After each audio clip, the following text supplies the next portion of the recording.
Okay, guys, I thought you would be interested in seeing what the end of the game looked like at the end of that third game.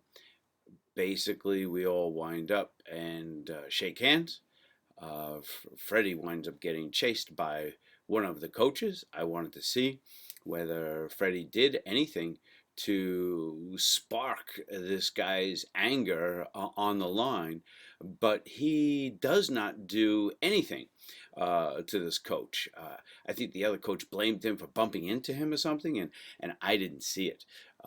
The only thing Freddie uh, did wrong was he didn't shake the hands of the opposing players, and that kind of inflames the other team. I would venture to say that if you're going to go out there and not shake hands, it's probably better to just sit on the bench and not shake hands. But it's the sportsmanlike thing to do to go out there and shake hands. So everybody shaking hands quite nicely, gentlemanly. We go down the line. There's Freddie about right now coming into view, and then this guy just loses his mind and goes to confront Freddie. Obviously, he's just out of. I am sorry, I don't have any more video here. My son was actually taking down the camera and didn't realize what was going on. Uh,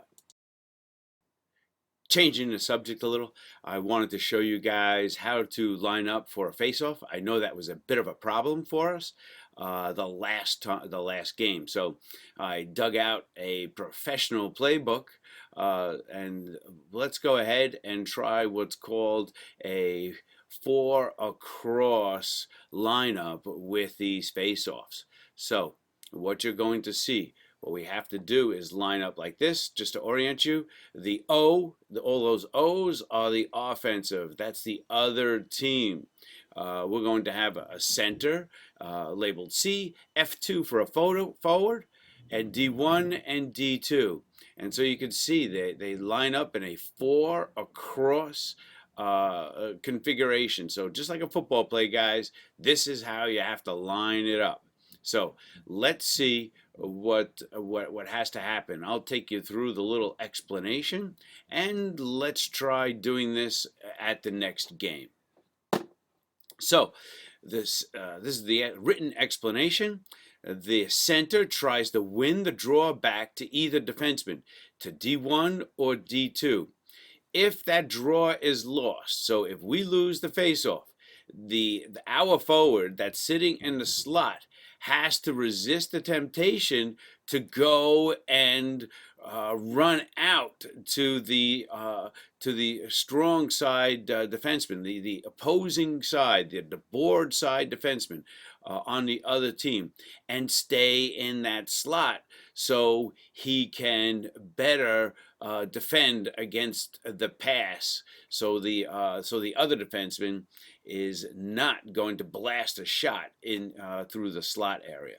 So stay in that slot and will prevent. They had two goals the last time. They blasted two shots from the slot area off of a face-off, and they got goals. So the center has to battles to get out to pressure the strong side defense. So it's the center's job. If he loses the faceoff, he's got to untangle himself and get out to that board side defenseman. So if the puck is passed D to D, so if the puck is passed between the two defensemen, then our forward has to move out into that shooting lane and stop that puck from being blasted to our net. D1, so our defenseman on the right side, he has to pick up the opposing center, because if that center is smart, he is going to wind up going to the net to try to collect up a rebound. So our right defenseman has to cover the center, okay, and block him out and keep him out of that crease area. And the the D2 has to cover the inside forward. Okay, again, that inside forward, the opposing forward on the other team, is going to want to either screen our goalie, or he's going to want to position himself so he could be in position for a rebound. So the idea is to get in between him and pressure him and keep him out of the center of that slot. So you got to get a body on him. You got to get his stick. Okay, so that's the way it's done, guys.